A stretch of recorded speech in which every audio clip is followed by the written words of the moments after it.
What is Strike Force? So Strike Force levels, this is the introduction of non-linearity to the campaign. You're going to get these strike options for these Strike Force levels when you're taking on your campaign. You'll have a choice of these levels. These are the proxy wars that are occurring in the year 2025. You and your Black Ops team, you'll have a choice of which one of these levels you want to go on. In this case, we've chosen Singapore. We're going into Singapore with this Black Ops level. Now, the thing about Strike Force levels is they are entirely new game design. Right now, what you've seen him just do, the player just do here, is he's gone into Overwatch mode. He's looking at it from a strategic vantage point, and he's setting up his markers here. He wants his squad to go here.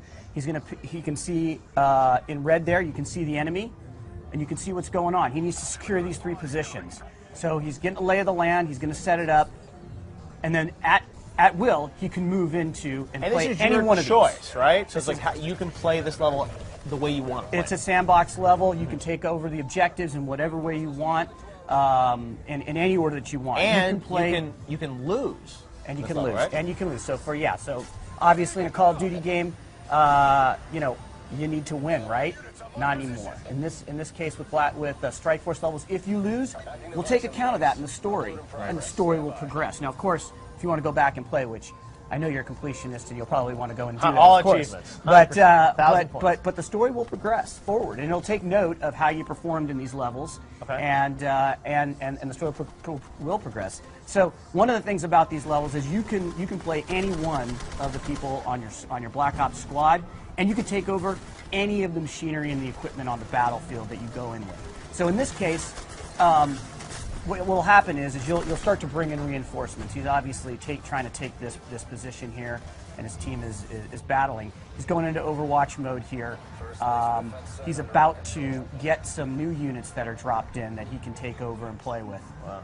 Now these Strike Force missions, are they optional? Do you have to play them? How does it work? Yeah, so you will have to play them. However, you will have a choice about which one of these you want to play, and like I said, they will progress based on whether you succeed or fail. Some of them you may not experience, depending upon how you perform. And these are certain kind of throughout the campaign, you'll have different Strike Force moments or missions that connect to the story. You got it. You got it. That's exactly it. And so it's unique in both structure, but also in gameplay. And right here, he's taken over.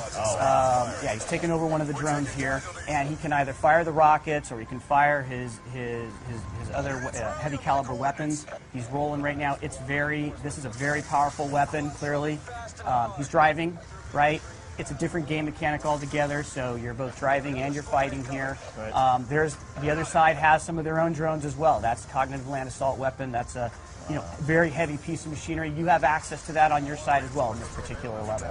So it's amazing that you guys have all these levels that you've sort of inserted throughout the campaign. Now, this one is obviously set in Singapore, and you're going to have them kind of all around the world? They will be in, so without giving up the entire fiction, but there's going to be various areas, geographic locations in the world where these hotspots are occurring in this, like I said, in this year 2025. Right. And the head of JSOC is going to come to you and he's going to lay it all out and he's going to say, this is what's going on, this is what's going on, this is what's going on.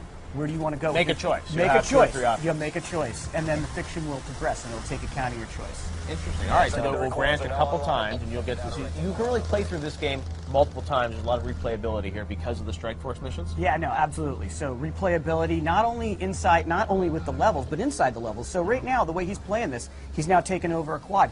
He's choosing to play this level in a particular way. So he's flying through this level with the quad, which is just a lot of fun. You can see that he's... So this quad gameplay, is that gameplay that we'll see in the single-player campaign as well, or are you reserving that for Strike Force? So there is quad gameplay in the campaign. What we've showed you is actually it being used as squad backup. Right, okay. So it's different mechanic altogether. There's a quad right there. Right now you're flying it and you're fighting it. In the campaign in Los Angeles that we showed you guys yesterday, that's squad backup for you. So it's a different gameplay mechanic. So we're able to use the new technology of warfare in the year 2025 in completely different ways depending upon the context here. All right, Marco, I think we're going to have to leave it there. That is Strike Force, though. You got so much coming for Call of Duty Black Ops 2 Strike Force. We saw a campaign yesterday, multiplayer this summer as well, right? Absolutely, and don't forget zombies, Jeff.